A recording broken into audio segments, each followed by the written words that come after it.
after the last video where we generally talked about the first 54 episodes of InuYasha, today we are going to be talking about episodes 55 through 82, or simply Season 3 of InuYasha. And while you may not think it, there is quite a bit to comb through. Seasons 1 through 2 focus primarily on introducing the cast and plot of InuYasha, establishing each character's motivations, story, and personality, among other things. The episodes in Season 3 primarily, though, focus on InuYasha learning and mastering his abilities with the Tetsaiga, and introducing new and unique one-off characters. But Season 3 really shines when it comes to its filler and romance. But you may be asking, filler in an anime? That can't be good, can it? Well, in today's video we are going to address that by talking about a handful of really good filler episodes, and as well why InuYasha is better because of the filler. But YouTube says 83% of you that watch my videos are not subscribed, which used to be 94%. So thank you all to those who have subscribed, and if you want to help me get that number down further, and so you don't miss my next InuYasha video talking about Season 4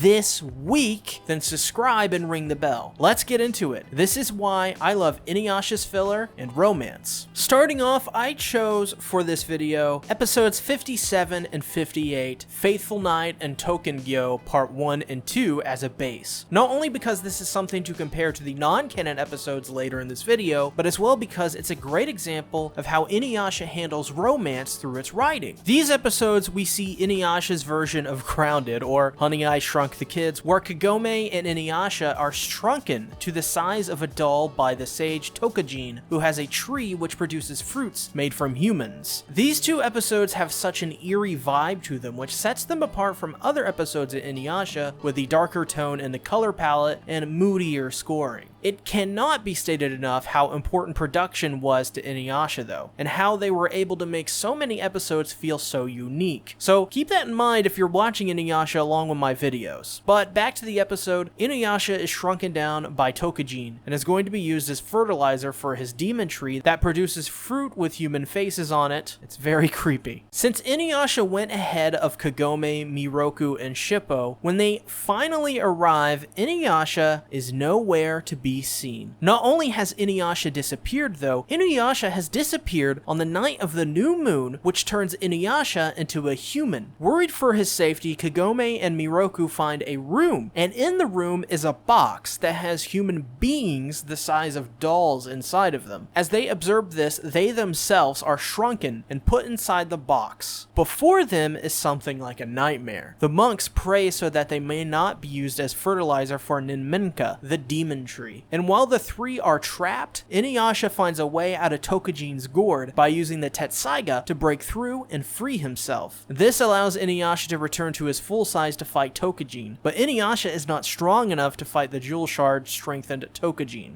This first episode in this two-parter really goes all in on creating a scenario where all of our characters are faced with a seemingly impossible challenge. A challenge where at every turn they are tested by Tokajin, who is doing the bidding of the demon tree Ninmenka. And with the production of this episode, you are treated to this eerie, helpless version of all of the cast. Plus, through all of this, Sango isn't even in the episode, as she is off repairing her Hirai coats. This all works together to create the atmosphere of this episode, which is a more demented version of Honey, I Shrunk the Kids. This next episode is the climax and resolution of the arc, The Faithful Knight and Tokengyo. Tokajin tells InuYasha that he's already eaten Kagome, as evident by her school uniform being in his possession. But in reality, Kagome is put in a sake bath by Tokajin. But InuYasha breaks in to help her escape and gives Kagome his fire rat kimono to cover up, which by the way, looks amazing on Kagome, I must say. We usually see all of our characters in one outfit typically in this series, and seeing Kagome in this kimono, that striking red, really, it just suits her so well. Taken out by InuYasha's wind scar, they make their way out to find a sprouting flower with a human in the center of it. A horrific sight. This man is revealed to be a sage who was Tokajin's sensei before Tokajin fell under the control of Ninmenka and he betrayed the sage. And the reason for Ninmenka being awakened was because the sage placed within the tree shard shards of the jewel, but it wasn't intentional. This awakened the tree and gave power to the fruits it bared by turning the heart of those who ate it evil. And the reason the sage is still alive is because he knows the secrets to immortality, something Tokajin desperately wants from him. And, speaking of, he returns to attack, and being human, InuYasha is significantly injured, and thus the sage tells him to drink from the gourd to restore his body. But InuYasha refuses to do so. This is a big development for InuYasha because, unlike Sesshomaru, InuYasha has no need for power and won't sink low to drink from this fruit which was created from humans. And while it would be easy to do so, he takes the harder path and sticks to his morals. As InuYasha continues to battle, sticking a thorn in Tokajin's eye, the sage turns into a bow for Kagome to use, as the previous bow was too weak for Kagome's powers. She then uses the bow to then fire an arrow and remove the shard from Tokajin's belly. The shards are then taken by Ninminka. Then Tokajin charges InuYasha and they both fall off the cliff. But Ninminka absorbs Tokajin and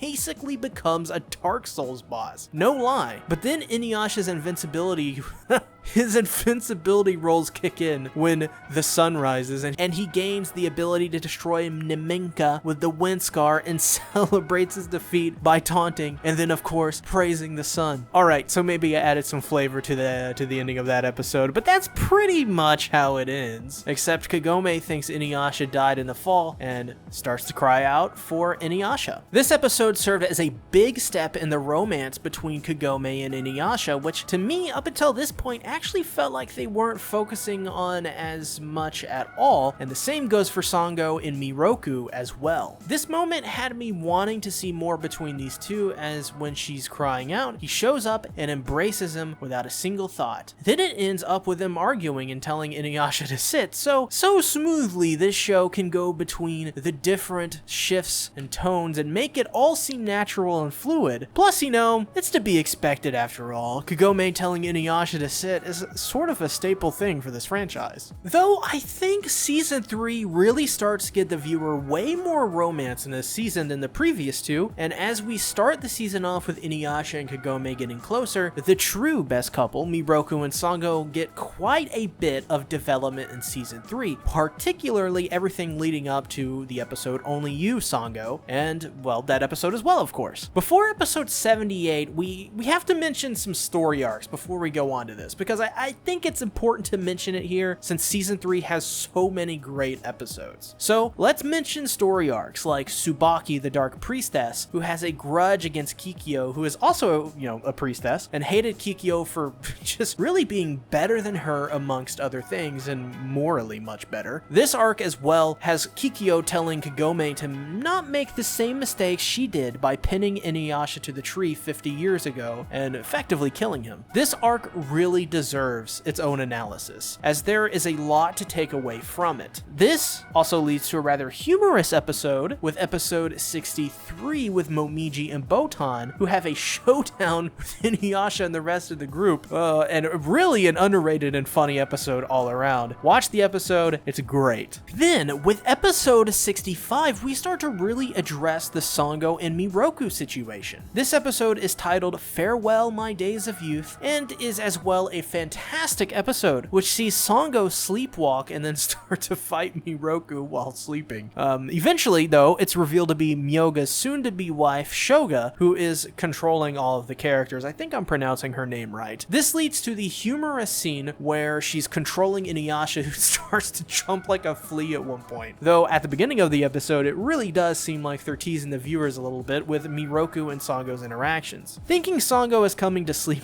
with him in his bed, Sango actually attacks Miroku, who is under the control of Shoga, which then ends with Miroku, you know, of course, rubbing her butt and her destroying him with a slap, which, you know, might I add, he kinda deserves it. But then we get to one of my favorite filler episodes, and that's episode 78, Only You, Sango, which is oddly enough likely many Sango lovers' title for their self-insert fanfic. No need to mention that again. Kurenosuke Takeda has a bear demon problem and seeks out Sango to help him in exterminating the demon. But 6 years prior to this, Kurenosuke had met Sango Sango during a similar situation, though Sango doesn't remember him until he mentions this fact. And similar to Miroku, he confesses his love to her and asks her to marry him. This sends Miroku into a little bit of a tizzy, who is trying to hide his jealousy, but isn't really succeeding in it despite his stone facing. But surprisingly enough, Miroku, in spite of himself, will not intervene to create a situation where it's him or Kuranosuke. This is because Miroku believes she's earned that happiness, as Naraku has taken so much away from her, with her brother and entire family and village being, murdered and destroyed. This, oddly enough, makes Kagome pretty much ship them even harder than she already did, and she finds it very romantic. The reality of the situation? Sango has turned down Kuranosuke already. This leads to a classic trope where later on Miroku tells her that he's happy for her, and Sango is just utterly shocked by this. This guy, who is a womanizer, who so obviously has a thing for her, has basically just said he's okay with her moving on from him. Though I must say, the fact Miroku goes to this length is a very redeeming quality, as you think he'd be a little bit more possessive of Sango. But in reality, it seems he respects her that much, despite not respecting her personal space, that he would disregard his own feelings so that she could obtain happiness. While reality is not as it seems, in Miroku's head, he's doing the right thing. And honestly, I can't blame him. So to break this down a little bit, look at your own personal life and someone you love. And if you don't have someone you love, then pretend you do. You have feelings for them, but you're not sure of their own. Then by all accounts, this perfect person comes along and proposes to that person that you like. Would you not want that person to be happy? Sure, no doubt, it would not be fun at all to not be with that person you want to be with, and those feelings going unexplored, pretty much left cold. But damn, the cojones on Miroku to go through with that, and by all accounts, let someone like Sango go. I'm not sure I'd be as cool-headed as he was about it, but surprised by all this, Sango goes to tell him something, and it's, oh wait, there's a demon attack that requires our full attention. Classic trope, and really only works when you have characters you like, which, hey, these two characters are probably two of the most liked characters in InuYasha, so it for sure works here. And hey, you know what? That threat is quickly dealt with, as Sango seems to be a little bit bothered by her interactions with Miroku and how he won't budge on what he said earlier. Sango quickly takes out the demon, but as her back is turned, the demon rises again and attacks Sango. But Miroku is there to grab her and move her to safety, though because of this, Miroku is wounded, but deduces that this demon is in reality a spirit seeking revenge and can only be killed via his sutras. And, well, what could the spirit want revenge for?